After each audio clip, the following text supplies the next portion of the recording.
right, we're live. Welcome to The Unspoken Truth. I'm your host, Robert Bruss, and I'm joined by my fantastic co-host in Minnesota, Ed Anderson. Good day, Ed. How you doing today, mate? I'm doing great, Robbie. Good to see you, man. Thanks for covering for me yesterday. It's you're two gentlemen, so thank you for.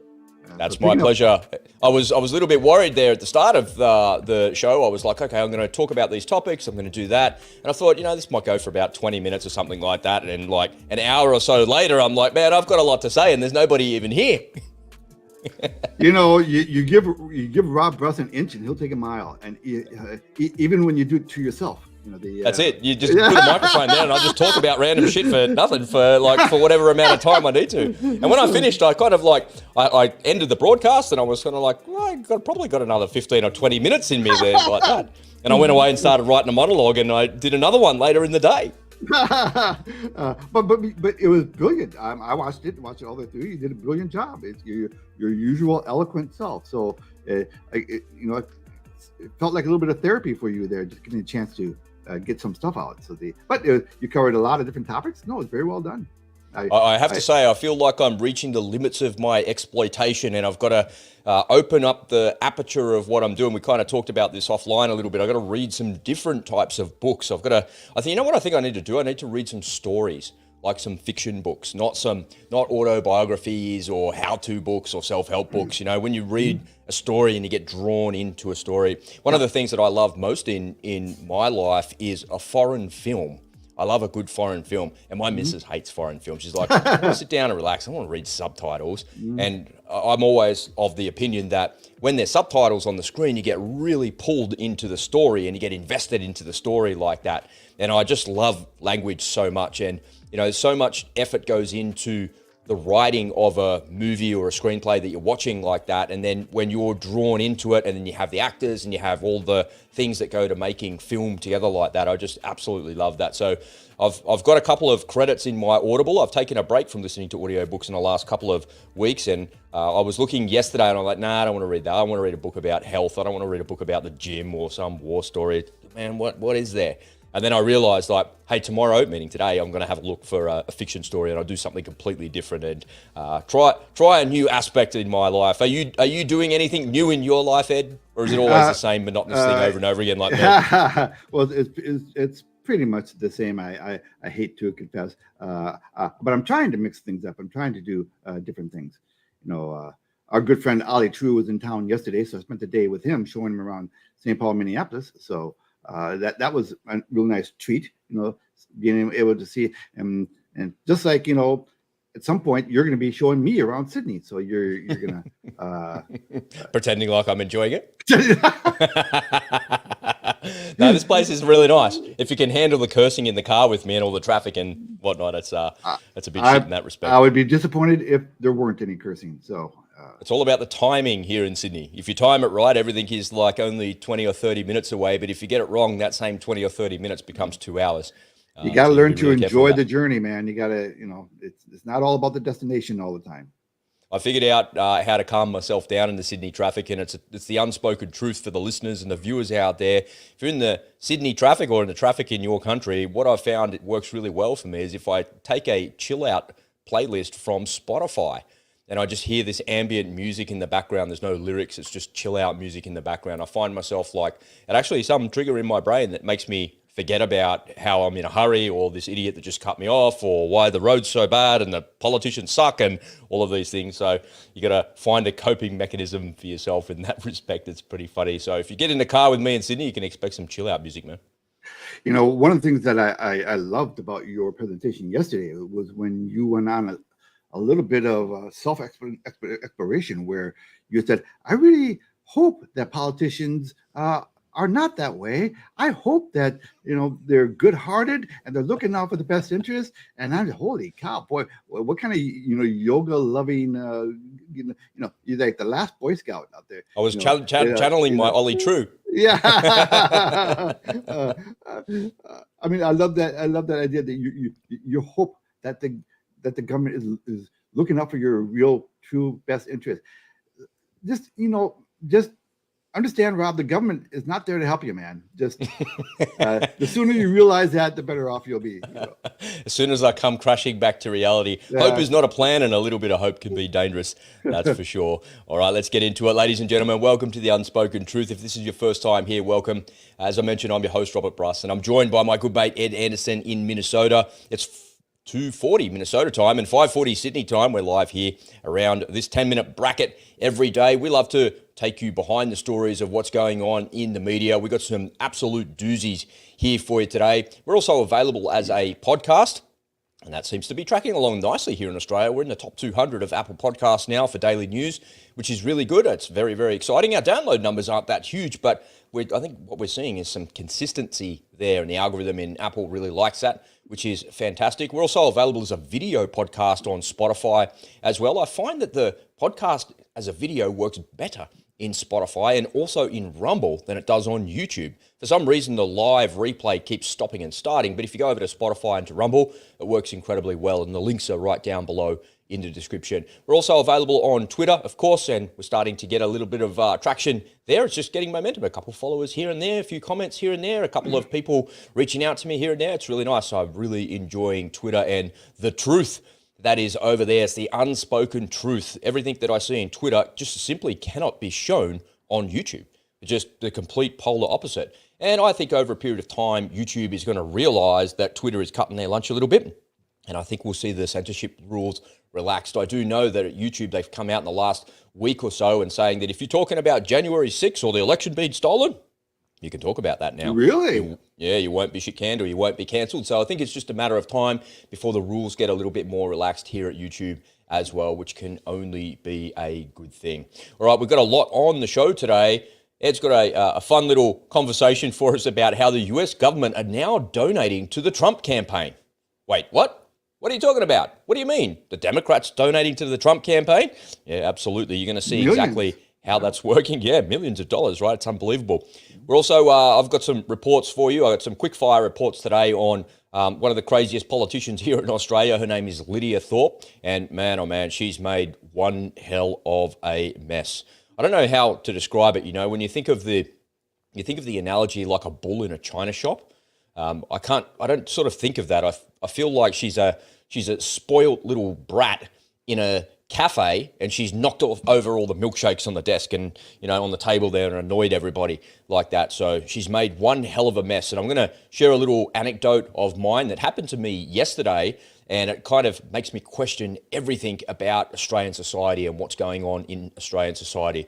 And I'm not really going to get on my high horse, but I'm going to get right on top of my high horse and give you the perspective from up there and help you to understand. But I'm just going to give it to you from my perspective, and I don't mean it to come from that high horse position. All right, I'm also going to show you exactly how the Australian government censors you when they don't like something that you are saying. So we've had a politician of ours, his name is Craig Kelly. He was in Parliament during COVID. He lost his seat in the last election, but he had a Freedom of Information request come out saying, how was I censored? Why was I censored? What's going on? And the FOI request has given him the documents, and I'm going to show you those documents. So I'll show you the correspondence that the Australian government has had between Twitter and Facebook to cancel this guy. So you will see exactly how these people get cancelled and who is doing the cancelling as well. And I think it's really important that you understand that there is arbiters of truth in your government.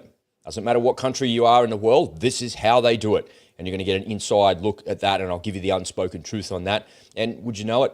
We were talking, Ed, about Ukraine and escalation. We were saying there was really maybe 3 or 4 things that could happen. The first one would be that Ukraine would join NATO in the next meeting, just coming up in a couple of weeks. They would either get a security guarantee from NATO or an invite to the next year's meeting in Washington. So there's one of those things happening, or their counteroffensive would get going and they would be taking back the ground, which would create an escalation in the war. Well, I've seen some inside gouge on the counteroffensive, and it's not been shown on the deep state map, but there's a series of other maps showing that the Ukrainians have actually made pretty significant progress in the counteroffensive, and they've gone a long way to cutting the Russians off and cutting them in half in the southern part of Ukraine around Zaporizhia and pushing towards Melitopol, and it's going really well for them, according to that open source intelligence. You're not seeing that on the front end, of course, because they're being hush-hush about it, but it seems to be working pretty well. I'm starting to think it might all be a ruse in the south. We're not seeing huge amounts of Ukrainian forces, according to all the videos that I'm seeing. But maybe it's a ruse where they're trying to pull in all the Russian forces to the south, and then they're going to go and hit them in the east, in the Donbass. That might be possible. So it's hard to really know what's going on, hard to get a gauge. But what we do know is if Ukraine have been invited to join NATO, and that's going to happen now, with or without a war, that's going to be a massive escalation into something that, something that we're not really kind of expecting here. We all thought this was going to end pretty quickly, but I doubt it, man. I doubt it. Ed, have you got any more opening remarks that you want to share with us before we kick off and go to Europop? Just welcome to everybody in the Hey Ed WhatsApp group and on the Hey Ed YouTube channel, which we are streaming live on now. And if you do happen to be watching the show, please let us know you're there. Make a comment and let us know where you're dialing in from. Yeah, we'd love to see that. We'd love to hear your feedback in the show as well. That's one of the things that Ed and I want to do a lot more of, is we want to interact with you, ladies and gentlemen. So if you're watching on Facebook, on YouTube, on Twitter, wherever you're watching, just pop a comment in the comment box below. We'll see that here in StreamYard and we'll get back to you. Yesterday when I was doing my solo, there's a couple of people keeping me company and chatting along with me, which is really good, and I really enjoy that interaction as well. As Ed said, ladies and gentlemen, make sure you head on over to his YouTube channel. The link is just on the screen right there. And if you scroll down below, just click that link and give him a sub over there as well. Give him some love over there at all these finance videos and all that, like Wall Street stuff going on there. He has a really fantastic way with words over there and helping you to understand those complicated topics. All right, CPR, he's here. G'day, mate. Nice to have you back again. Hey, thanks CPR. for joining us today. Looking forward to this show. All right. How is it, Mr. Anderson, that the government is now donating to the Trump campaign? What's going on? Yeah, this is a pretty big deal as far as I'm concerned. I think the government just made an in-kind donation worth millions upon millions of dollars to Donald Trump. Right now he has a 60% popularity in the field of the Republican runners for president, and the field has gotten pretty big, and Trump dominates in a very big way. One of the reasons why he's growing even more and more in popularity is this absolutely disgraceful and shameful attempt by our government, by the powers to be, to criminalize a political party, to go after the other nominee. This is what happens in banana republics. This is, if history is fair, if the history books are actually fair, which is, not a given, okay? But if they're fair, this is going to go down as probably the most disgraceful event in American political history. The fact that they would go after an ex-president for a trumped-up charge, pardon the pun. There's nothing to these charges. Now, a lot of people, a cynical person would say, well, all they really wanted was the mugshot. They wanted an excuse to have a mugshot, or they wanted an excuse to have him fingerprinted. They didn't get the mugshot, but they didn't get him fingerprinted. Aren't you making your wannabe leader a martyr? That's exactly what's going on. And it's the Obi-Wan Kenobi thing, If you strike me down, I'll become more powerful. Isn't it like a bit of a clown world when the guy can still be arrested, indicted, maybe charged, end up in jail, and still run for president? Well, see, they would hope that he would give up running for president, right? Their hope that because they're afraid of what could happen here. The only real politician that Democrats are afraid of is Trump. That's the only one they're actually afraid of. Now, I predicted, another one of my predictions coming true here, I predicted that if Trump got into office, the next election is going to be all gloves are off when it comes to the Democratic Party. You thought the last election with the dirty tricks, they're going to pull everything out. Now, the deep state usually like to stay in the shadows. They like to do things quietly. They quietly control their lives. They don't like to do things overtly because then they get exposed. Well, right now they're being forced to come out of the shadows, and things that they are doing are blatantly corrupt, and the public sees that, and so the public really resents it. So regardless of what you think about Trump himself, I think most Americans have a strong sense of right and wrong, and justice and injustice, and they see this for what it really is. And so they gave Trump a huge boost in popularity. For him to have this kind of improvement in his popularity in the polls, Trump would have to have spent millions of dollars on on advertising and events. So that's how you're joining the dots, saying the Democrats are donating to the Trump campaign? Yeah, it's what you call an in-kind donation. Right? It's literally translating into popularity, poll numbers, and physical dollars as well for him.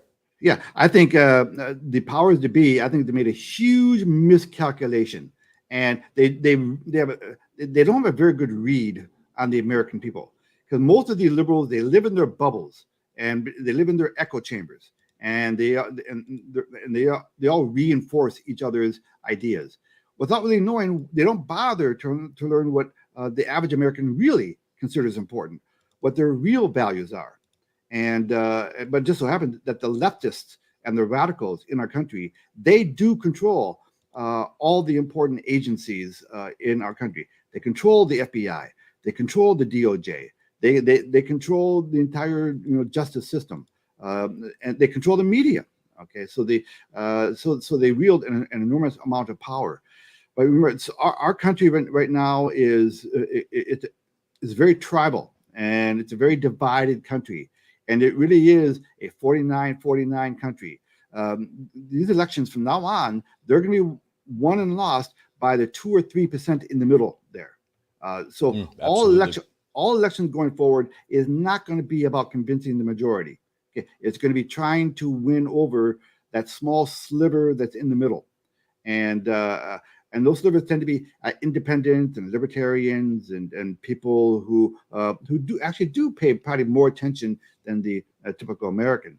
And so, if they see a massive, injustice going on by the government and a massive abuse of power, I think that 2 or 3% in the middle there, they could rebel, and they could be looking to send a message.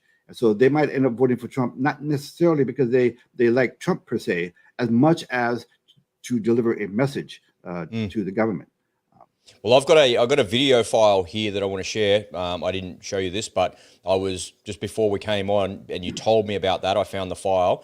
So here's Trump's reaction to what's going on. So let's take a little bit of a listen and see exactly what he's got to say here with this. So this is Trump dialing into it, and let's take a listen. I want to read you something you wrote today on Truth Social. I will appoint a real special prosecutor to go after the most corrupt president in the history of the USA, Joe Biden, and the entire Biden crime family, and then on from there. But I mean, would you really appoint someone, or where does this all end? Well, they've opened up the box. Look, Bill Barr is a weak coward, and he didn't want to do anything on this, and yet, in many ways, a lot of people, sort of, including me, I said, I get it, because you don't want to go after sitting presidents and vice presidents and all of the things. So I sort of got it. Not necessarily a believer, but now they've opened up the Pandora's box. And now we're in a position where we can say, and look at the corruption in the Biden family, the millions and millions of dollars pouring in from China and other places. It's a disgrace. From Burisma, you take a look at the money coming in from Ukraine, so much money, and nobody does anything about that. Well, we're gonna get to it, and now we can do it now, because now the box has been opened. It's the Pandora's box that has been opened, and it's been wide open. So I'm allowed to do that. People will say, "Now we get it." What do you reckon? Do you reckon that's because he didn't go after Hillary Clinton? Nope, when he was elected, he left that all alone. And when hear what he's saying, he's like, "Yeah, all right, we don't want to go after those. Just let sleeping dogs lie. Just leave it alone. Whether she's guilty or not, just leave it alone. I've got an agenda here that I need to get forward, and I need to get on with the job. I don't need to be looking in the rearview mirror." That's exactly right. I mean, if he had gone after Hillary, or if the DOJ is supposed to be independent, right? They could have gone after Hillary. They had all sorts of things that they could have charged her on. Easy things to throw her in jail. And talk about handling classified information. Are you kidding me? She puts Donald Trump to shame. I mean, he didn't mishandle it at all. So, which just illustrates how corrupt our government is, and it's all run by the deep state. It almost doesn't matter who the president of the United States is anymore, because the deep state controls everything. But if there's anyone who has a chance of draining the swamp a little bit, is Trump, because he's not a traditional politician. Well, remember we talked about, I'll find the link for the Peter Navarro interview on Patrick Bet-David's podcast, Valuetainment. So Navarro said that the reason they didn't drain the swamp, because there's just too many people. And it's like 4,000 people or something like that in that immediate circle there of those bureaucrats. And he said if they get back into power again, they've already got a human resources plan, a HR plan to fix that. So I know that guy's going to be in that position, and that person's going to be in that position, and we're going to solve that. We're going to get rid of all of these people that were there, and it's got nothing to do with whether or not you support Trump. It's got everything to do if you're America first. And I love that idea. I love the idea that I can look at the leader. I can look at the leader of this country here and think he's an absolute dead set moron. He's not a statesman. He's clumsy. He's not articulate. He doesn't have a grand vision for the future. He's a moron. But I can get behind some of the things that he says. I can get behind some of the policies that he's got. I don't always agree with what he's saying, but really when I step back and think about what I'm disagreeing with the way that he's spending the money. There could be a better way to spend that money. But what he's doing is he's still spending the money, and he's still trying to advance Australia's interests and trying to make it better. And that's what Peter Navarro was saying, is that the people that were in those bureaucratic positions in the deep state while they were in charge were not those sorts of people. They're not trying to advance America's interests. What they're trying to do is go, I don't like this Trump guy, I'm not doing anything he says. And they're digging their heels in and going, fuck this guy. And it's just a really strange way to be. Look, the guy's a fucking goose. I get it. Look, I get it. But his policy on a scale of 1 to 10, all right, maybe it's a 7. It could be better. Could always be better. But if we help apply this policy and help to do these things, are we advancing America's interests? The answer is always going to be an unequivocal yes. But those people, that swamp, those bureaucrats are the ones digging their heels in and going no. And they're the ones stopping America's interests being advanced. And it's the same in any country in the world. It's the same. Well, the most expensive area codes and zip codes in America are the suburbs around Washington, D.C. Right. A lot of money is made off the government teat. Okay, the Beltway, right? The Beltway, right? And these people have vested interests in keeping the status quo. Look what's going on in Ukraine. That is mostly a money laundering operation. A lot of people in the Washington suburbs are becoming rich off of this war. So there so between the money and the power, they enjoy control. And when you have someone like Donald Trump, who is potentially an existential threat to you, the gloves come off, and the fangs do you are think the Republican gloves are going to come off too, though? Well, listen, the Republicans are maybe not as corrupt as the Democrats, but are they going to play dirty? Yeah, I don't have a whole lot of use for a lot of Republicans either. They're the useful idiots on the other side. Well, same side of the same coin. Listen, a lot of these. Look what happened in the debt ceiling. It's all a beat up, right? They caved again. Yeah. And they were touting, McCarthy was touting it as a big win for conservatives. What a joke! So on that note, let me just shift gears slightly here with you, and because I was hoping you would go there. So yesterday I was listening to a Jocko podcast with a fella. His name's David McCormick, and so David McCormick. So the reason he was on a Jocko podcast, he was an engineer. He went to West Point and became an engineer, and then he joined the 101st Airborne. Anyway, one of the airborne brigades. I can't remember, and he was in the first Gulf War. So this is what. So he's telling his story there. But after he left the army, he had a series of senior positions. He was in the Bush administration, and he ended up as the CEO, the co-CEO of Bridgewater Capital. So, who runs that, right? So, and then he was fired from that position a couple of years later, and he stepped down from that. And then, so he still worked for Bridgewater, but then he was reappointed as the boss of that company. And anyway, so the story goes that life's going really well, everything's tracking along nicely, and then someone says, hey, why don't you run? Why don't you run for the Senate? So he's from Pennsylvania, and he has 7 generations of his family in Pennsylvania. Pretty amazing, and he talks about that story, and on Memorial Day, all of these people have served. He goes, his parents and his family go around and put flowers on all of these graves, and it's like, it's a day and a half event because there's so many people, right? Because there's so many generations of them there. And so he went for the nomination between him and Dr. Mehmet Oz. And so Jocko's like, how did you lose against that John Fetterman guy? Like, what? And so he went up against Mehmet Oz, and Mehmet Oz had 100% name recognition. Everybody knew who he was. Everyone knows who Dr. Oz is. Everyone knows that from Oprah. You've seen him around. You've seen him on the internet. He's an awesome dude, all of those things. So he has 100% name recognition. But what he actually said, so this Dave McCormick guy went up against Mehmet Oz for the nomination, and he lost. So what he said, the reason that he lost is because there's 100% name recognition. But that name recognition didn't mean anything to the constituents of Pennsylvania, because they're like, you were here once, you were here when you were a kid or something like that, but what do you know about the issues that are here? Yeah, sure, you're famous, sure, you're successful and all of those things, but how are you going to represent us? That's not a representation of us as individuals. And so that's why he said that they actually lost against a guy who had a stroke and could barely string 2 sentences together without looking at a teleprompter. It's like, how did you bugger that up so badly? How did you miscalculate that so badly?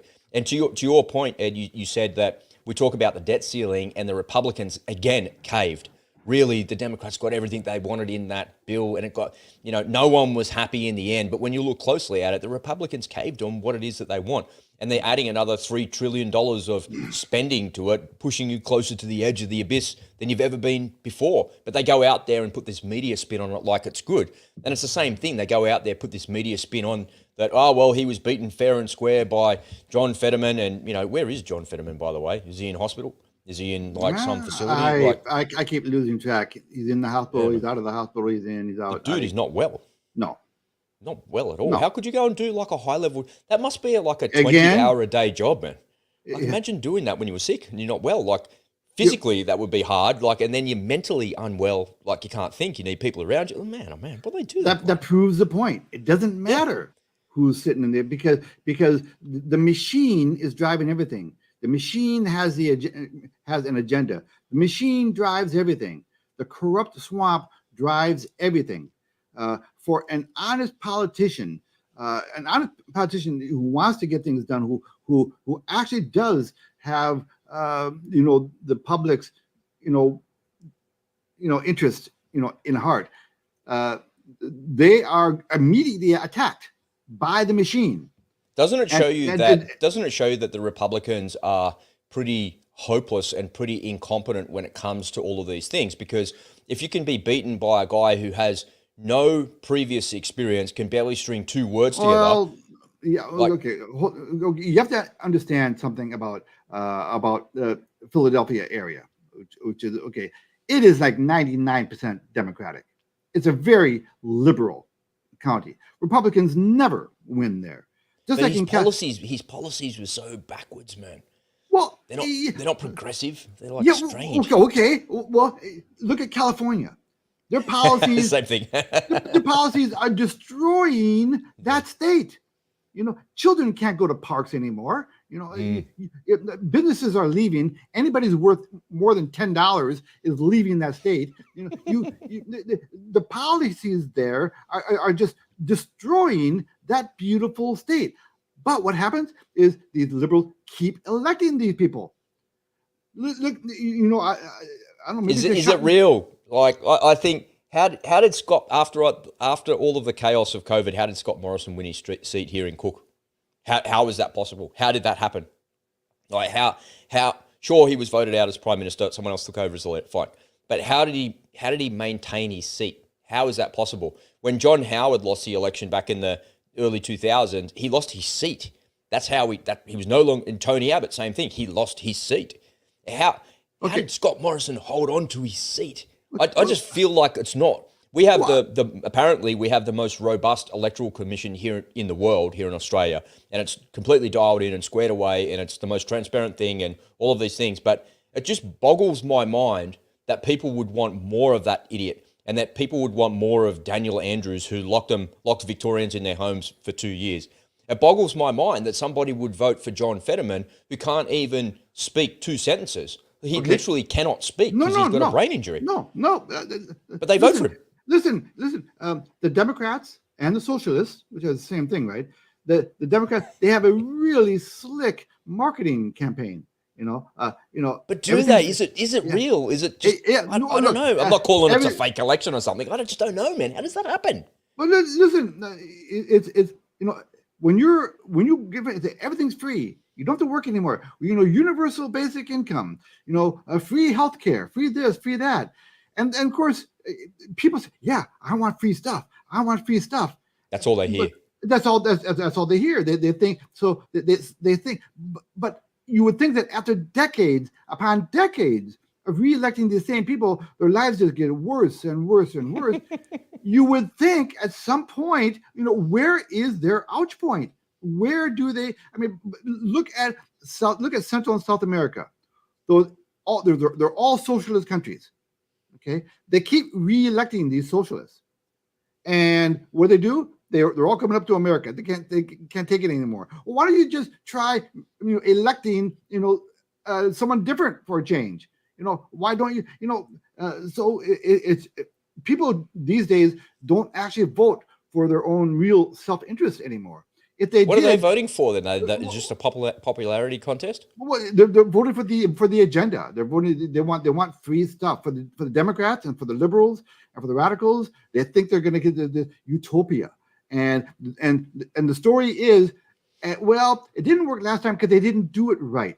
This time around, we're going to do it. This time we're going to do it right. And I'm your person. I'm your person to turn it around. I will do it right this time. Let's make America great again, hey? Yes, we can. Let's do more of the same, but just better.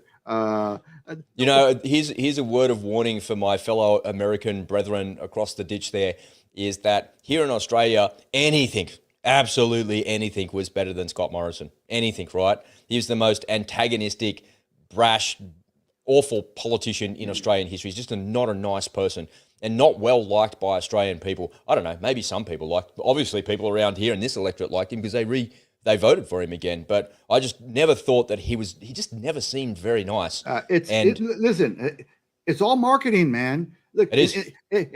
In the last election, Biden never left his basement during the entire election. Okay, so he's Trump. I mean, Trump was out there hitting. I mean, the man is a machine. He was doing speeches every day, and all of his rallies were packed. And people just loved them. And so the fact that Biden could win and just goes to show you it's all marketing. Okay, the guy was in an empty suit. That's my warning right there. Yeah, the guy's in his basement, he's doing 2/5 of fuck all in his basement, not talking to anybody, and his marketing team and his television advertising team is doing the job for him. Here in Australia, we bought into the marketing campaign because we knew that Scott Morrison was not going to win the election. We kind of, I think, it's a very big generalisation, but I don't think the Liberal Party ever realised that they were ever in with a chance after what had happened during COVID, and that was the penalty that they had to pay for the stupid policies that they enacted with no verification or proof of anything. We still haven't seen the science. We don't know what the science was to lock the entire country down. And ScoMo just washed his hands of it and went, I don't know, I'm the Prime Minister. I'm here in Canberra. The states do what they want to do. It's up to the states to do that. So he absolved himself of responsibility. But Australians are smart. They look at that and go, you're a fucking idiot, mate. You're the leader. You're the one that's supposed to be in charge. Stop it from happening. And then anything would be better than that jerk. So here comes Albo, comes along, and Albo did a good job at the start of it. He got himself in shape. So physically, he got himself in shape. The guy must have lost about 30 or 40 kilos or something like that. It's an amazing transformation that he went through. And he got his health back. He's really good. And then that was like a really positive news story. The guy's got his shit together. And and then he would talk about things. He was a bit clumsy on policy and things like that. But it's a freaking hard job, man. There's a lot of things you got to know. You can kind of give him some slack like that. And it's like anything better than ScoMo. But I'm still not voting for the Labor Party no matter what. I'm never, ever voting for those morons. And I'm never voting for the Liberal Party ever again either. But then Labor comes out with this message and says, it'll be completely transparent. There'll be no corruption, no scandals, no anything. Here we are a year in. Here's the corruption. Here's the scandals. And then they also said, you'll be better off. This is their spin. You'll be better off. And this is my warning to you, Americans across the ditch. You'll be better off under, insert politician name, insert party name. But the reality is always not true. No. Because under Labor, cost of living has gone up, petrol prices have gone up, interest rates have gone up 11 consecutive times, and we are in the worst financial circumstance here in Australia than we've been in for the last 15 or 20 years. But given they were given a hospital pass, right, by the Liberal Party and the previous government, who ruined the economy, who completely mismanaged the economy, and these guys are taking it over. But the problem that they have is they've got a marketing problem once they're in government. You can't sell it to me because I feel the pinch of it where I go and buy one bag of groceries, which is now $50, not $30. And I'm going, how is this inflation going up anymore? I was standing in the shops yesterday. I said to Susie, what do you want for dinner, sweetheart? She goes, why don't we have some fish for dinner? And I was like, good, that means I don't have to get in the water and shoot anything. So let's take the easy route. And I open the fridge and there's 2 pieces of salmon, no joke, about that big each. It's tiny, maybe an inch wide each. So it's one fillet of salmon cut in half, and it's like $13. And I said, and I shut the fridge and I'm like, I'm not paying $13 for a piece of fish. I'll go and get my wetsuit right now and go and shoot one for nothing. Like, are you kidding? Like, it just, and I'm not, it's not because I don't have the money. It's just out of like spite. And I think, how does the government not understand? And then I go and look over at the chicken and the beef, like in the aisle next to it, and thinking, that's no better either. And I said to Susie, what is it that's not affected by inflation? And I went over to the freezer and I looked in the freezer and I buy a box of frozen fish that has like 6 fillets of fish in it for $5. But 2 fillets of fish, half the size, so really equivalent to 1 piece of fish in that box, is $13. But in the freezer, it's only $5.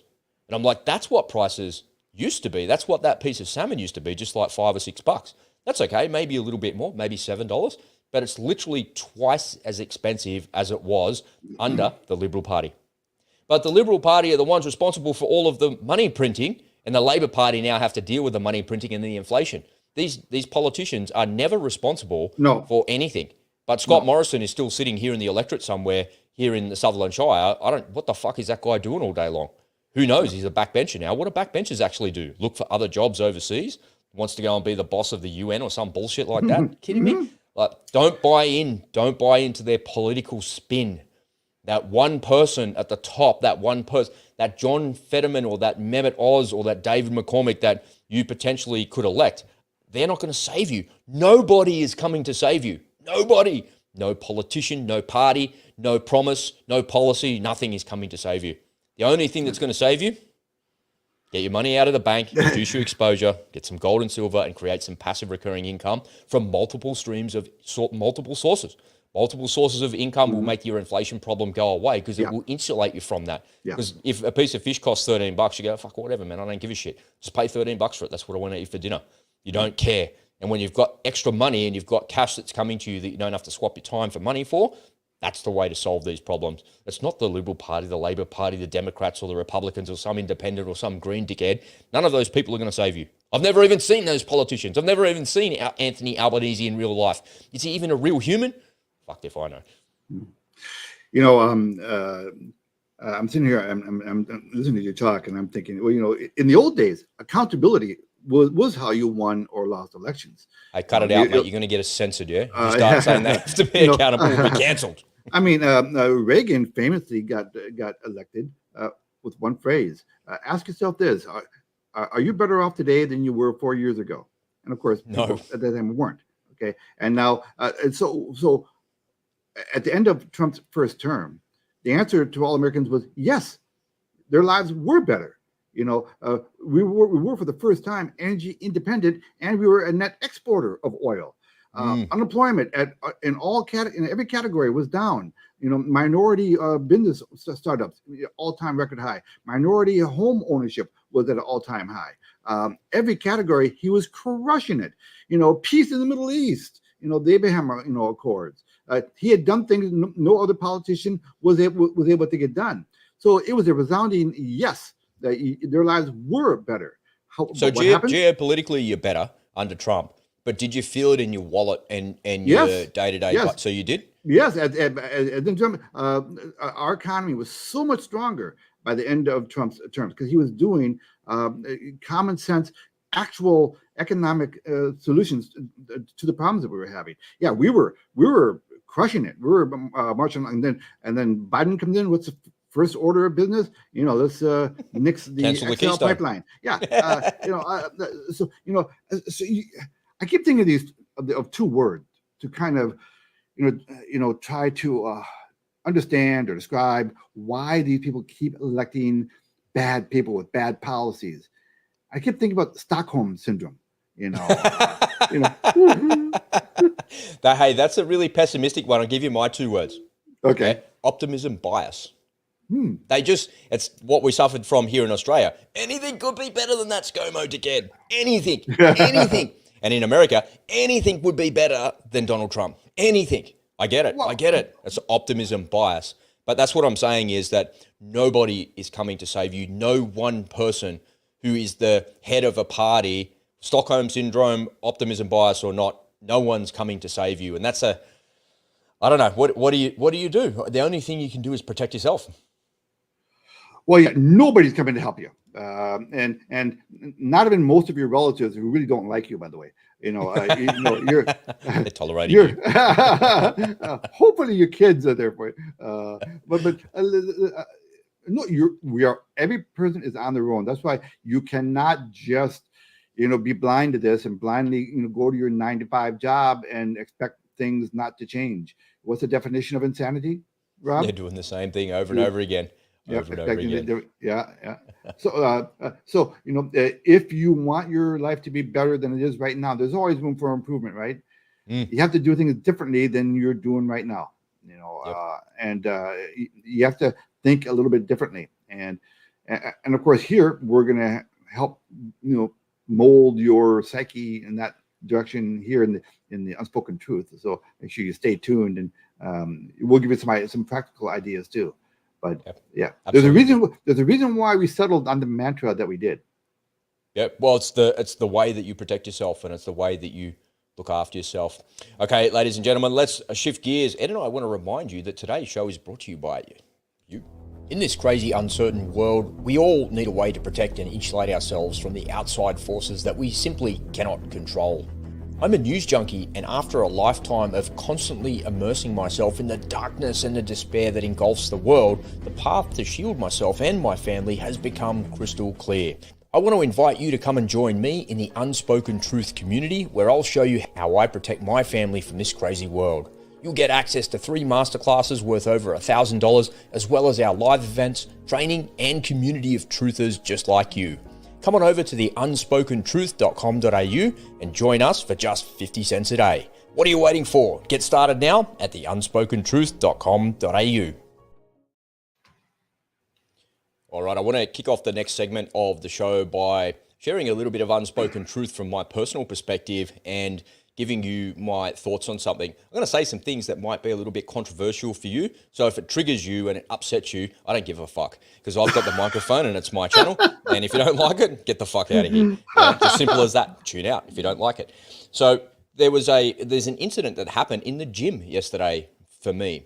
And what I want to do is I want to highlight the madness of this society and the craziness of it. So in the last week or so that I've been going to the gym, and I go every other day, the gym that I go to is just like, it's dirty. You go into the bathrooms and the cupboards are broken. I don't have a card to go in there and put my stuff in there safely. Even if I did, someone will pull the thing off and can steal my stuff. I just feel uncomfortable in there, and it's dirty. And one of the mirrors was covered in sweat.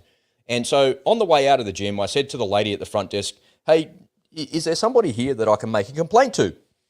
And I said, I've been here for a year, and the mirrors are filthy and they haven't been cleaned. You know how I haven't been cleaned? Because I put a handprint on a mirror more than a month ago. I did that deliberately to see if that thing was being cleaned. And I'm not being a jerk, I promise you. I'm not being a jerk. I'm just trying to say, like, am I crazy? Is this place filthy or is it just me? I don't know. And I put my hand in the mirror and thought, we'll see if that gets cleaned. It doesn't get cleaned. And then there's sweat all over the mirror. It's just disgusting. It's gross, man. It's awful. And sure, it's been there for a day, whatever. The cleaner hasn't come. The cleaner comes, cleans it off. No, it's been there for a week. So I go to the front counter and I ask the lady, who is it that I can complain to? And she goes, me. I said, all right, no worries. So I've been here for a year. That machine's broken. That machine's broken. The running machine's broken. None of these things are working. This place is filthy. Have you been in the toilets? It's disgusting. And she looks like this, Ed. She looks at me and goes, You're being so rude to me and so horrible to me. And she's like bursting into tears. She's like crying. And I said to her, look, I'm not having a go at you. I'm just letting you know what I'm seeing here. And I was genuinely not upset. I was just making an observation, said, you know what, if I could, I would cancel my membership and leave. But I can't because I'm in a contract. All I can do is go to another gym and just pay this contract out and just shrug my shoulders. It's $20 a week. What do I care? Whatever. Just go and get a new membership, go somewhere else. And I could do that. That's not really an issue. But I don't want to do that. I've been going there. I'm in a routine. I know people there. I've made friends there. I've got all those things going on. And she's like crying and she storms off. And there's no one else at the counter. And there's other customers coming in behind me. You know, people want the protein shake. Someone's got a problem with their membership. And she runs away crying in tears. And I thought to myself, am I like an asshole? Or am I just like too forward? Was that me? Was that like I had to really look inside of myself? And I thought to myself, no, I never raised my voice. No, I never said anything bad. I didn't swear at her. I didn't abuse her. I just told her in clear terms what was wrong.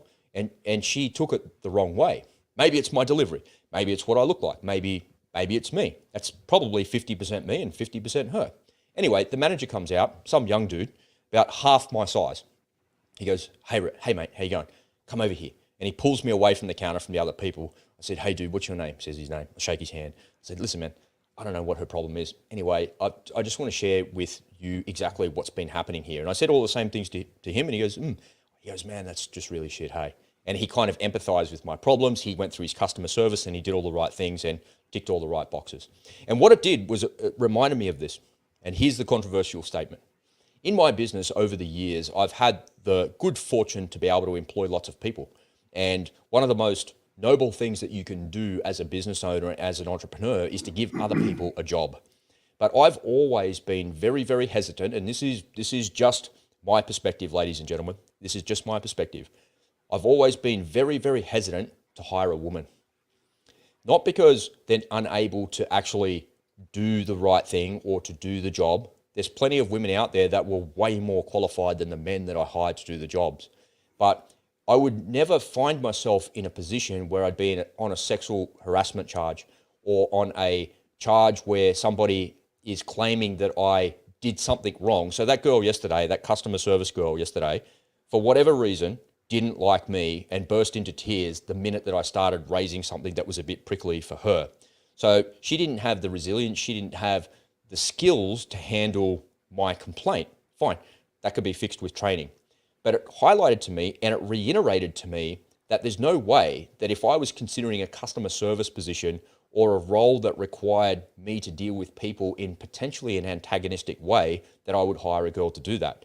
But that's not saying that girls can't do that. The vast majority of women would be far better at doing that than men.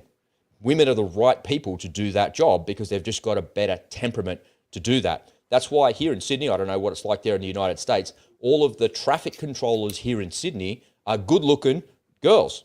And they're usually like ring-ins from Brazil or travelers that are coming here, because the people that own those companies know that you're less likely to beep your horn at a chick holding the lollipop there telling you to stop. They're more likely to beep the horn at me going, get out of the way, you dickhead, hurry up, I'm in a rush.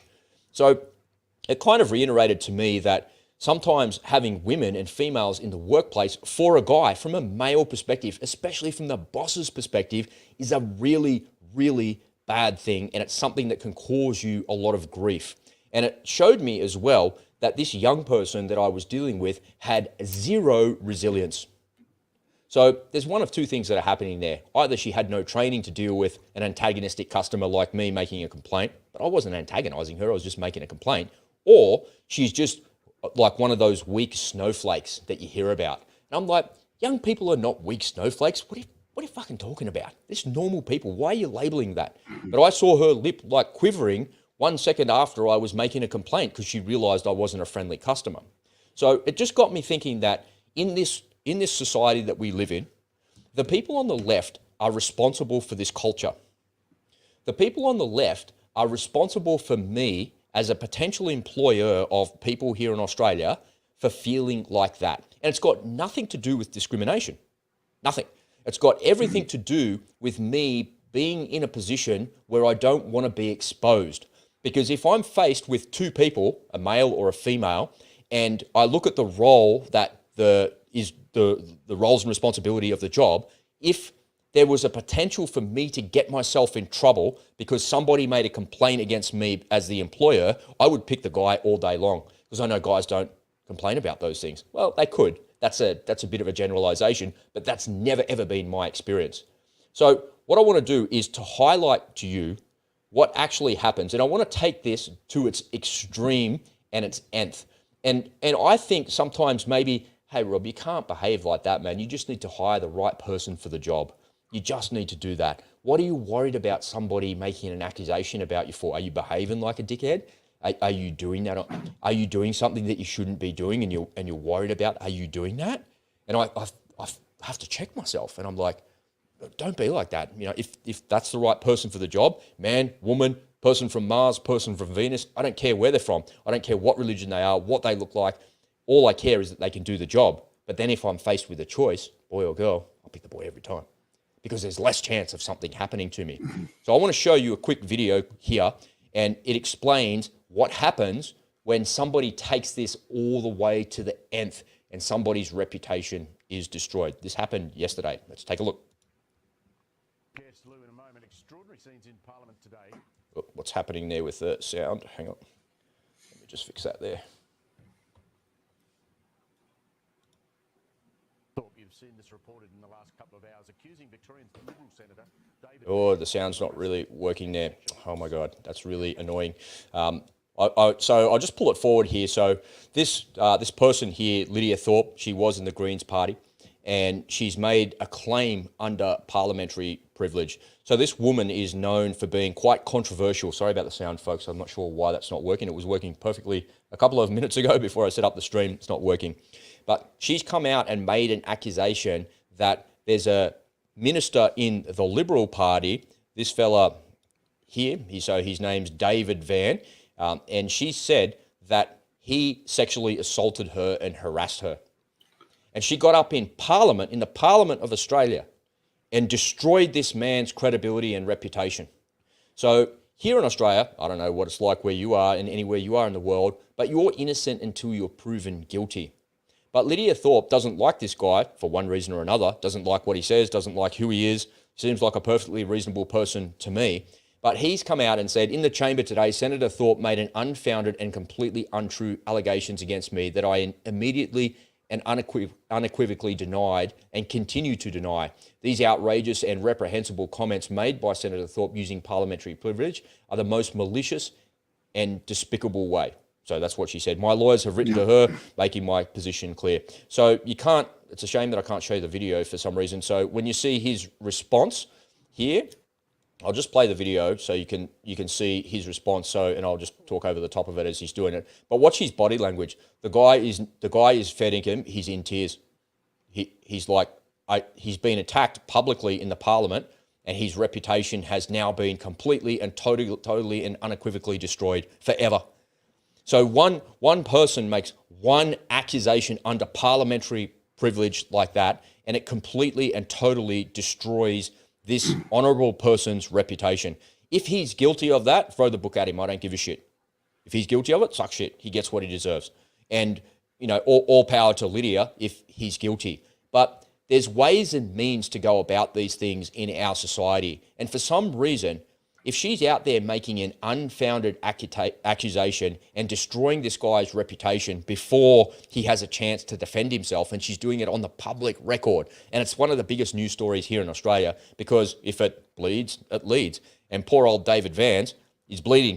You know, he's got like a knife in his neck from Lidia Thorp, and he's bleeding out. So the media picks it up and runs with it. Here we are picking it up and running with it at 5:30 in the morning, for heaven's sake. So I don't know, Ed. What do you think about all of this stuff? Because, you know, that woman in the gym yesterday, you know, crying when I was actually just talking to her and making a complaint and showing her the problems that were wrong. And I'm a customer. I'm allowed to say something's wrong. And then I see this like a couple of hours later, and I think that's what happens. No wonder men in the workplace feel like they're like, oh my God, I can't speak, I can't say something because I'm going to offend somebody, I'm going to say the wrong thing, it's politically incorrect, I can't do this. It's like, how am I supposed to be? And the people on the left are responsible for creating this culture. Are you better under the Labor Albanese government because of their cultural diversity and inclusion and their welcome to country? My view is no, categorically no. It's never been worse ever in Australian history. I should be able to come to work and speak the way I want to speak. If you don't like the way that I speak, like this YouTube channel, piss off. It doesn't mean I get to be a jerk. I'm not allowed to be a jerk. I'm not going to be mean or nasty or bully people or something like that. If you don't like how I speak or you don't like how I conduct myself, then just go somewhere else. Like, strange society, man. And this is the culture that the left have created. Well, once again, Rob Bruss has proved himself to be a white supremacist, a racist, a They're going to take me away and lock me up. A misogynist. You forgot misogynist. Label that guy misogynist. He hates fucking women. You're right. This is all from the left. This is all, it's all and the woke crowd, which is the same thing. Wokists, leftists, radicals. They put everyone right now. Everyone is a protected class, except for white straight males. It's whatever goes. We had this Me Too movement where we had to believe every accusation a woman made. Well, look, that's what I'm saying. All power to her, if it's true. Okay. Well, if that were to go to the police, why? Yeah, exactly. That's my point. That's my point. Why bring it up in the Senate? This isn't the place to bring it up. To destroy his credibility completely. That's right. Yeah. This is what leftists do. They cannot win arguments on merits, so they do ad hominem attacks. And what's their favorite one? Oh, you're racist. And whenever someone uses those buzzwords, you're a white supremacist, you're a racist, you're a transphobe. Whenever they use those buzzwords, that means they've lost the argument. They have no argument. So they goes to name calling. Attacks. And the people out there who are of the same ilk, oh, he's a white supremacist? All right, I believe you. Yeah, he must be a white supremacist. There's always going to be people out there who are, and unfortunately, these people have wormed their way into our school system now for generations. Our school systems now are not about educating our children. They're indoctrination centers. And those people grow up to have their own children. And this has been going on for generations now, right? So that's why the country is so divisive and so woke. They keep screaming about how everybody has to be accepting and tolerant. Leftists are the least tolerant people in the world. How dare you? They talk about black people are oppressed. Are you kidding me? They are the most protected class in society. Homophobe, gays, trans, whatever. They're the most protected classes they're not subjugated. They're not oppressed. They are protected. So this is what leftists do. When they can't win an argument, they go straight to the ad hominem attacks. That's why everything they do is all ad hominem attacks, because they cannot win an argument on their own merit, because their arguments are crap. So here's the question: Lidia Thorp spills the milkshakes all over the table in the diner and makes a giant mess. Whether it's true or not, right? Just put that to the side for 1 second, because I have to say that he's innocent until he's proven guilty. So I'm saying he's innocent until we see otherwise. White supremacist. Yeah. Here's the problem with our society. It's trial by media, and it's not up to that guy. So the way the law is supposed to work, it's not up to that fella to prove that he is innocent. No. It's up to her to prove that he's guilty. It's the other way around. She has no interest in proving anything. The leftist way of bringing you down a peg is to throw unsubstantiated allegations at you willy-nilly, because that's, as soon as you start making a good argument, they're going to start making these accusations. This is what the leftists do. Oh, Trump is a bigot. Trump is this. Trump is that. They make things up. Okay, and the people who are low information voters, they buy it because well, I was raised in a Democratic household. I'm a Democrat. The Democrat is saying it, therefore it must be true. And so the low information voters are going to be are going to be the demise of society. These people have been indoctrinated, and they've been told anybody who disagrees with this philosophy is the enemy. If your parents think that you should not have your gender blocking hormone therapy, then they're your enemy. I saw a funny tweet from Babylon Bee before. There's a picture of a packet of cigarettes, and it said, "Now contains puberty blockers." And I thought, yeah, get the kids smoking the darts, and they have their puberty blockers that way. So that must have been put out by the tobacco company. We need a new ad campaign. That's the way to do it. So tell me, should she be able to get away with it? No, she should be using parliamentary privilege. If I were him, I'd be suing her for defamation of character. Well, she's using parliamentary privilege, so he can't. Well, no. I would hire a lawyer and sue her personally for defamation of character. Hey, you want defamation suits haven't gone very well in the last couple of months here in Australia. That hasn't worked here in Australia. It's come out on the media side here in Australia with the Ben Roberts-Smith case. Even if it doesn't succeed, it's going to make a point that guy is willing. Hey, you want to accuse me of something? You are so wrong, and I am so convinced of my own innocence that I'm going to put it out there. I'm going to sue you for defamation, which means you are going to be you're going to sit down and be deposed, and you're going to have to give. So force the issue. At some point, Republicans, conservatives, people get attacked like this. They got to push back. Stop taking it all the time. Well, it sounds like he pushed back, right? He's got his lawyers on it straight away and denied it. There you publicly. go. Well, good. Well, he should. It shouldn't just be a publicity. It's not. I'm pushing back. I'm pushing back. I hire you. No, he shouldn't. He shouldn't make it hit her in the pocketbook. Make it painful for her to make these kind of accusations. Make her an example. And because the more when bad behavior is rewarded, you get more bad behavior. So you got to make an example of her, and so he's got to, if I were him, I don't know what your defamation laws are like in Australia. I don't know whether you can. They're terrible. If you went to a lawyer today and said, hey, I want this person saying this about me, the lawyer would just go, don't worry. The only people that are going to win are the lawyers. And, we saw that with the Ben Roberts-Smith case. The reporters came out and accused him of being a war criminal, and he pushed back against it. The worst possible thing that you could get. He pushed back against it and lost. And it costs, I think it cost something like $121 million or something. How about if he accuses her right back? He says, well, actually, when I first met her, she grabbed my ass, and I asked her not to do it, and she did it again the next time I met her. And, every time I see her, she's grabbing my ass. And well, it's the same sort of accusation, right? It's unfounded. You can't prove it. You can't do anything about it. It's a character smear. Anybody can accuse. It's the easiest thing in the world, right? Anybody can accuse anybody of anything. That's the easiest thing in the world, to do. There is that famous case. I should look up this gentleman's name, but during, I believe it's which administration, but a politician. It said, he was accused of something, and his reputation was destroyed. He was kicked out of the Senate, and then he was proven to be innocent. And then he goes to the DOJ and says, Mr. Attorney General, who do I go to? Who do I see about getting my reputation back?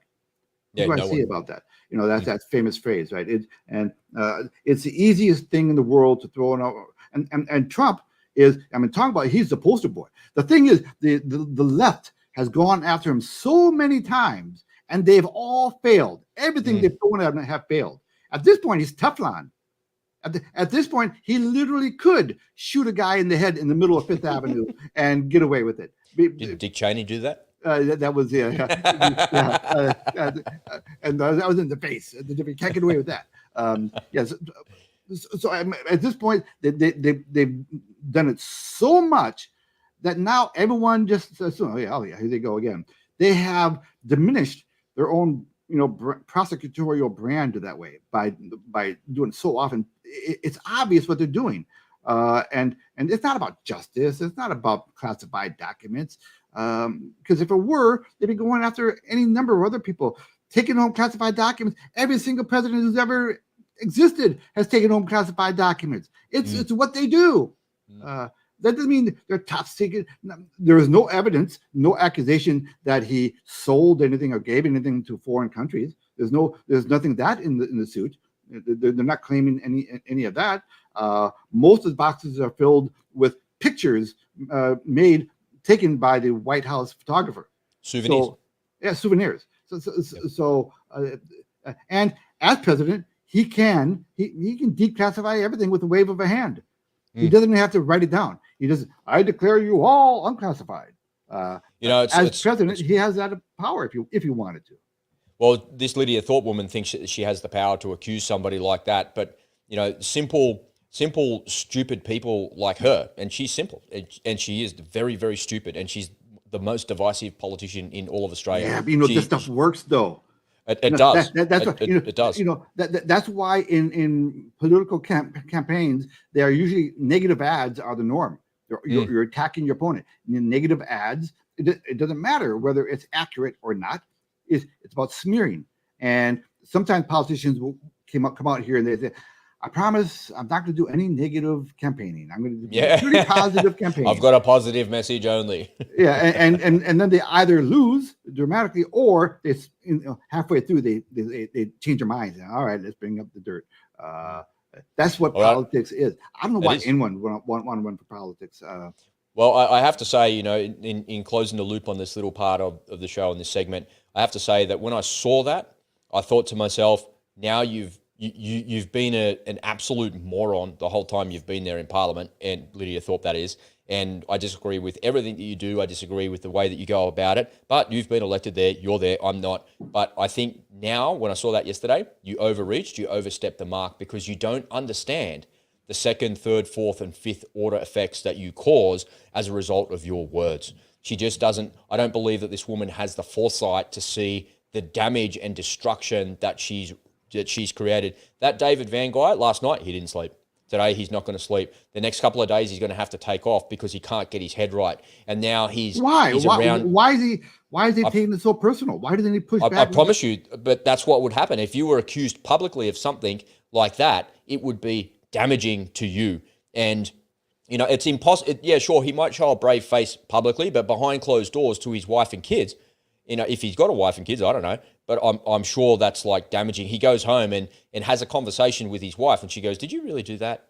It's like, no, I maybe he did. I don't know.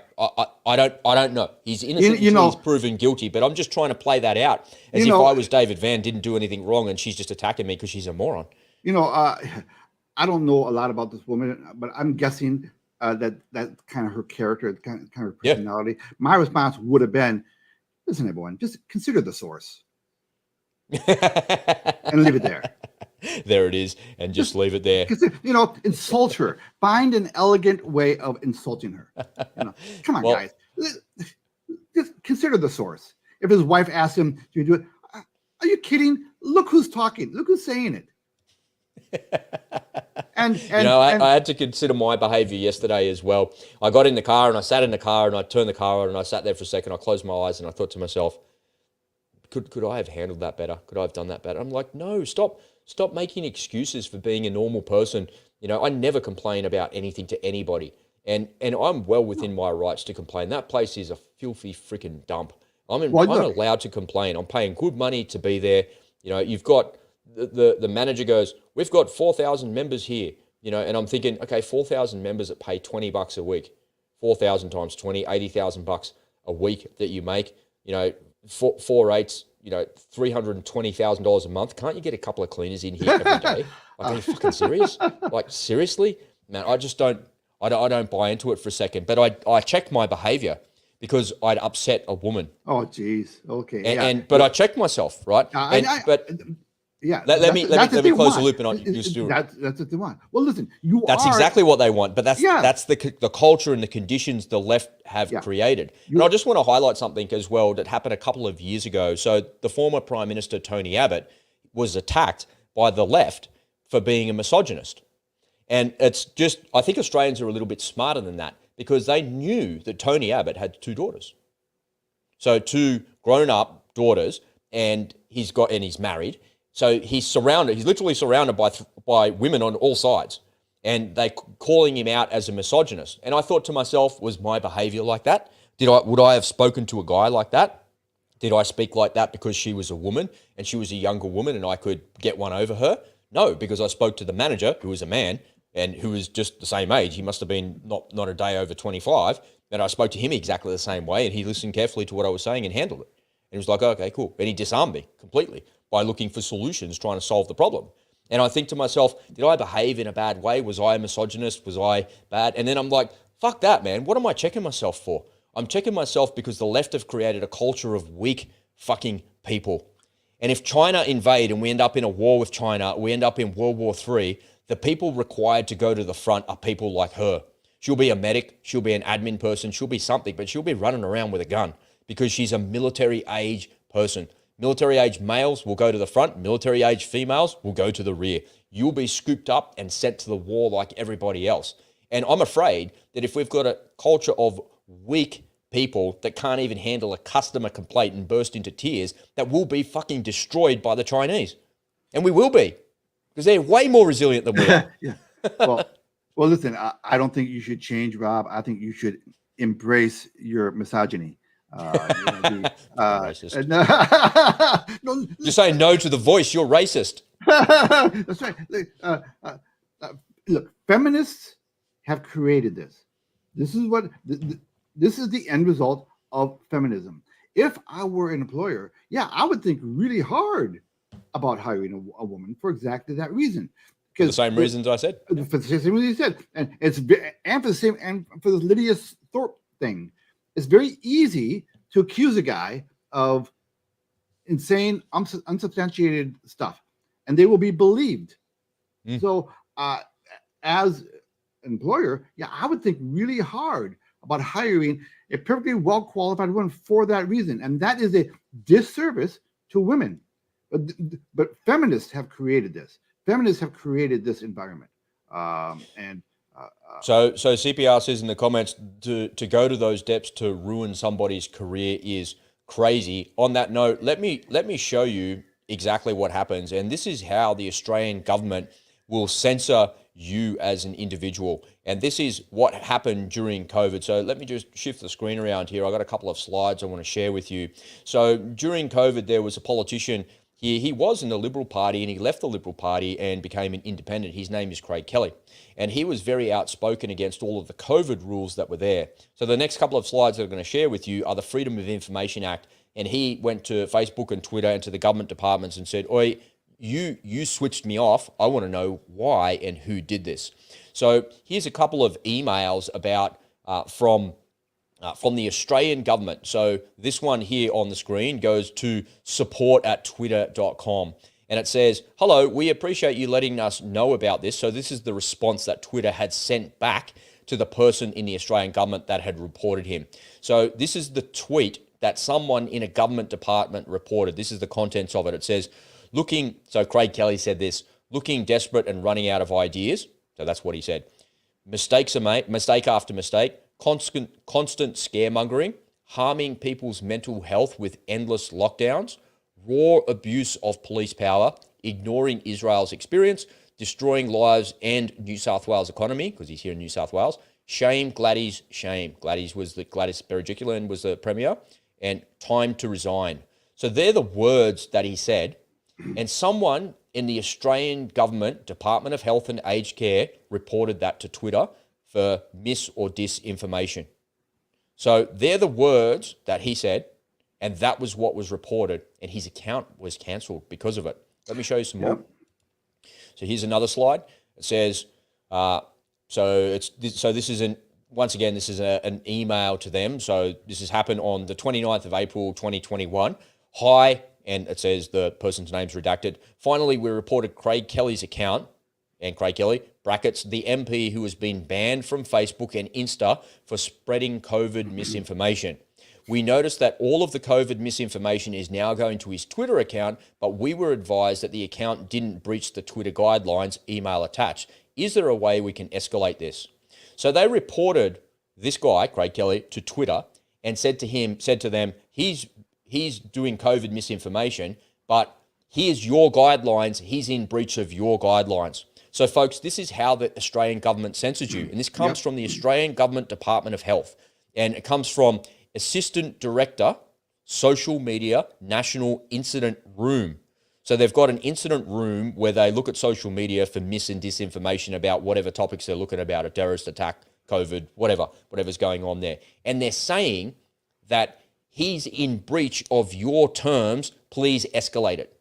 Now, if you were at Twitter, what would you do? You'd look at the terms and conditions, you'd look at his thing and say, well, you know, who am I to say he's in breach of the terms and conditions? He's not doing anything wrong. But they're saying that he's done something wrong here, and they're saying that you need to cancel his account. So one more here for you. This one's from Facebook.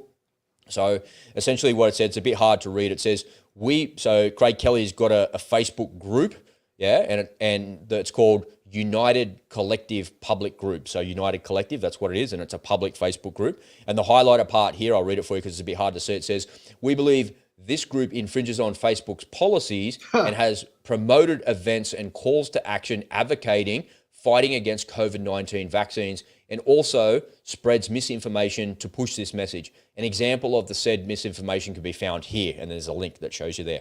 And so what they're doing is they're looking for mis and disinformation inside of these groups. So the government, someone in the Australian government is inside your Facebook group. Yep. They're reading your tweets, they're reading your stuff, and they're censoring you. They're censoring free speech. And to your point, Ed, you've always said it, man, that the only answer to free speech is more free speech, whether or not you like it or you don't like it. Whether or not I'm a misogynist pig, I'm a racist, I'm inciting some sort of uprising against the government, so long as I'm not inciting violence, free speech should be allowed. But there's government people being paid by Australian taxpayers, sitting there to look at your social media account, making a decision about whether that's true or it's not. But here's the irony in it all, folks. Here's the irony. Craig Kelly was completely cancelled because of it. His character was completely and totally assassinated because he would come out on TV and say what he believed in. And the news anchors on TV, on Channel 9, on Channel 7, on Channel 10, on the ABC, all said he was a spreader of mis and disinformation. They labelled him an anti-vaxxer. They labelled him with all sorts of name-calling. And they're doing that to completely destroy his character. So in the process of destroying his character, they destroy his reputation, and he lost his job as a member of parliament. He lost his seat. But the irony is, everything that he said was true. Yep. Where's the apologies? Oh, Where are they? Hold your breath. They're coming. I'm turning blue, man. Yeah. Listen, if I were him, I would take a snapshot of all those emails, and I would center my next campaign around those ads. Well, that's the freedom of information request, right? They're the FOIA request right there. Yeah, and I would point out that he was a victim of a tyrannical government. That if they can do that to me, they can do that to you, and they are doing that to you. But here's the thing, right? Here's the thing. So let me be on the side of the government for a second. If I was in government, I don't want somebody out there saying something that's not true. But if it's not true, but it's not harmful, it's probably all right, whatever, man. He can say whatever he wants. But the thing is, these people in government were saying what Craig Kelly was promoting was not true. But what they didn't do is they didn't have the proof to say if that was true or it was false. There was no way to tell if that was true or false. They just said, this is not true, it's breaching your guidelines, get rid of it. But they don't know if it's true or false. Craig Kelly took a position and said, this is true. I'm stating my position here for everybody. If you don't like it, fair enough. You don't have to like it. I'm just stating my position. But then someone in government said, his position is wrong. And they said, because he's wrong, he needs to be cancelled. Cancel him. Get rid of him. Shut him up. Silence him. But the person doing the cancelling has no more proof as to whether or not the veracity of Craig Kelly's claims are true or not. So what I'm saying is the people in government are the ones that are the arbiters of truth. So what's next? Are they going to ban the books on my shelf here behind me? Are they going to make me burn those books and say, you can no longer read those books because there's no truth in those books? Am I allowed to read the Bible? Can I read the Quran? Am I allowed to read those things? Even though I'm not a Muslim or a Christian, am I allowed to read those things? Is there truth in those books? Or can I read, a book by Rebecca Koffler or by David Hackworth? Am I allowed to read one of those books on my shelf there? Is there truth in that, or is there something in there that a government censor doesn't agree with or likes? And there's no requirement for them to verify any of it. These people, man, it just shows me that the government that we have and the rule of law that we have is not what you think. It's not fake, because if they don't like it, they'll shut you up. And they'll shut you up, they'll destroy your character, they'll destroy your reputation, they'll take your job away, they'll take your money away, your ability to learn, your ability to actually earn, your ability to run a business, your ability to do anything will be completely cancelled if the government doesn't like you. We don't live in a democracy. It's worse than an autocracy. It's worse than a dictatorship. It's worse than the CCP. At least in the CCP, I've got all the technology to scan myself, to scan my face, to go places. If I do the right thing, I'll be rewarded. Here in our society, I'm not rewarded by anything. There's no incentive to do anything. In some ways, I look at the CCP and say, is that maybe a better system? Here we go. Maybe. Because it makes me question everything. Because this one person who's censoring Craig Kelly ruins the whole thing. They ruin everything. But who is that person? Why isn't that person under parliamentary privilege outed? Why isn't that person outed and all over social media and saying, this is the person right here. This person, look at their face. That's the person who censored everybody in government. Here's the group of people. The Ukrainians did it, man. The Ukrainians, when they found out who was targeting using cruise missiles, they found out who was targeting. There's a bunch of young people, man. They're probably in their early 20s. No one older than about 25. They're like video gamers. They're the ones looking at the maps and getting the GPS positions, plugging in the positions into the missiles that are striking and killing Ukrainians. The people in Australian government are no fucking different to the Russians doing that. They're looking at your social media. They're looking at what you're saying on YouTube. They're looking at all those things. And those people are the ones that are censoring you. Why are they any different to the Chinese Communist Party? They're exactly the fucking same. If anything, they're worse. They're worse than the Chinese Communist Party. And the reason I say that they're worse is because, at least in the Chinese system, my social credit score allows me to redeem myself, to get back up. If I be a good person, be a good citizen, then I'll have the ability to buy a train ticket or to buy some food or to do whatever it is that I want to do. Here in Australian society, if you get cancelled like Craig Kelly did, if you get cancelled like David Van did by Lidia Thorp yesterday by one person, there's no chance of redemption. You'll never redeem yourself. And those people are much worse than the Chinese Communist Party. We don't have communists here in Australia. We have technocrats.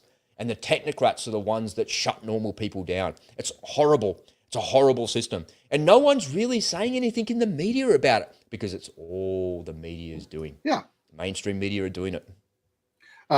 Listen, I want to know, when that grand censor retires, how do I apply for the job? Who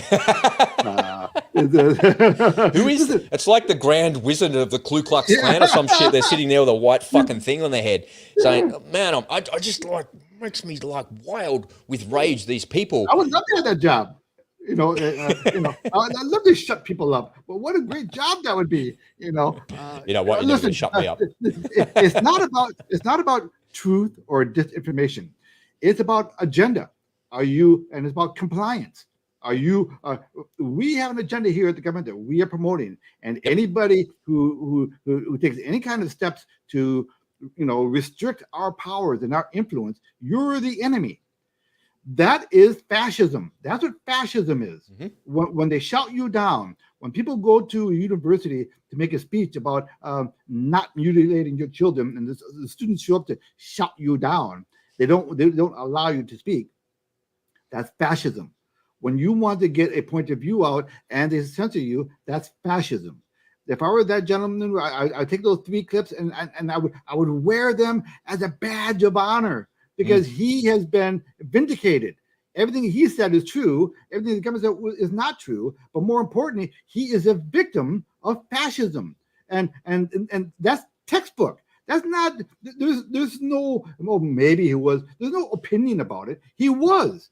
He was censored, and that's what fascists do. So if you are an actual freedom-loving person, if you actually believe in free speech, then you have to be willing to put up with the most despicable free speech, because the best answer to speech that you don't like is more speech, just more. Just like with guns, the best answer to guns is more guns. The best answer to a bad guy with a gun is a good guy with a gun. because the bad guys, they don't care about your laws. They're going to find a way to get their gun anyway. So you Sounds like the censors don't care about the laws either. No, well, the censors, look, they make What the law. what law did Craig Kelly actually break? That's the thing that like really upsets me the most is, if he was out there inciting violence, I get it. Shut him down. Yeah. Shouldn't be doing that. Don't incite violence. Yeah. Don't do that. Don't be a dickhead, man. If you got something to say it. You don't have to use weapons or guns or threaten people to do that. But what laws did he break? He didn't break any laws. He broke the Twitter and the Facebook terms and conditions. And in breaking those Twitter and Facebook terms and conditions, his whole reputation was cancelled. That's the problem. And the arbiters of truth there are just fucking unbelievable, man. They're unbelievable.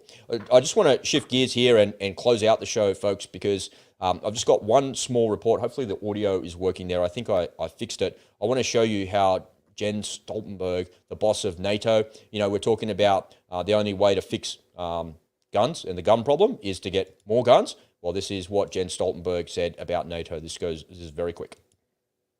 Message of support and solidarity with Ukraine, and make clear that Ukraine's future is in NATO.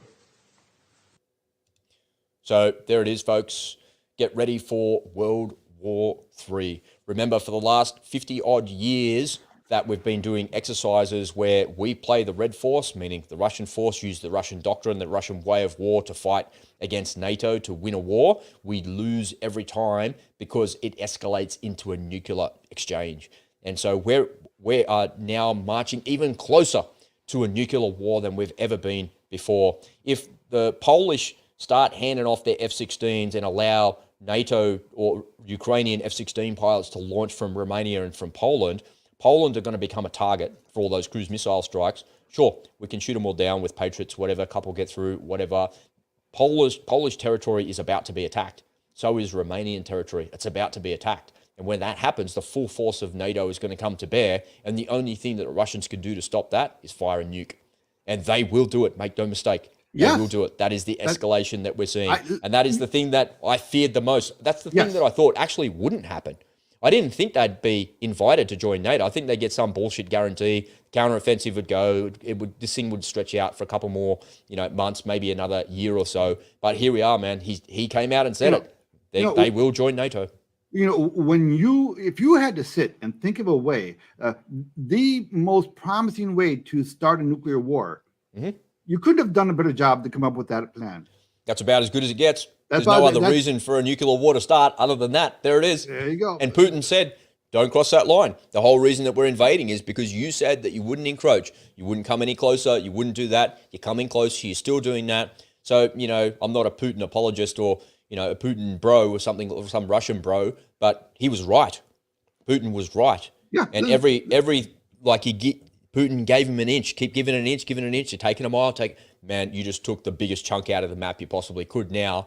And now if you're saying Ukraine's future is in NATO, that this war is not going to end for another 5 years, or it might end really suddenly, really quickly. There's too much money being made off of this war. There are too many mortgage payments being made in the suburbs of Washington, D.C. There it is. Around the Beltway. Around the Beltway. Right. So it's not about democracy, my friends. It's not about democracy. Don't believe it. Man, oh man. We covered some ground this morning, Ed, and we got on and off the high horse and came inside the saloon with our pistols drawn, ready to go, man, and smacking a glass of whiskey in there in the process. Ladies and gentlemen, that wraps it up for another episode of The Unspoken Truth. Hopefully you learned something today. Hopefully you saw behind the curtain of the mainstream and what's going on. Thank you so much for joining us. We really appreciate your feedback. CR, thanks, man, for your comments and your engagement there. We really appreciate that. Please don't forget to subscribe to us as the podcast. You can find us over on Spotify and all of your favorite podcasting apps. And come on over to Telegram and to Rumble as well. Make sure you scroll down and click the links in the description below. Ed, have you got any closing remarks before we finish off the show today, mate? Boy, I had a clever one, but I couldn't think of it. As soon as Rob started flexing his misogyny, I started thinking, boy, I completely forgot the point I wanted. No, just thank you for everyone for being here. Please make sure you make a comment and please give us a like, because it helps the algorithm. Indeed it does. All right, Ed, let's get out of here. We'll see you tomorrow, mate. Same bat time. Same bat channel. See you, mate.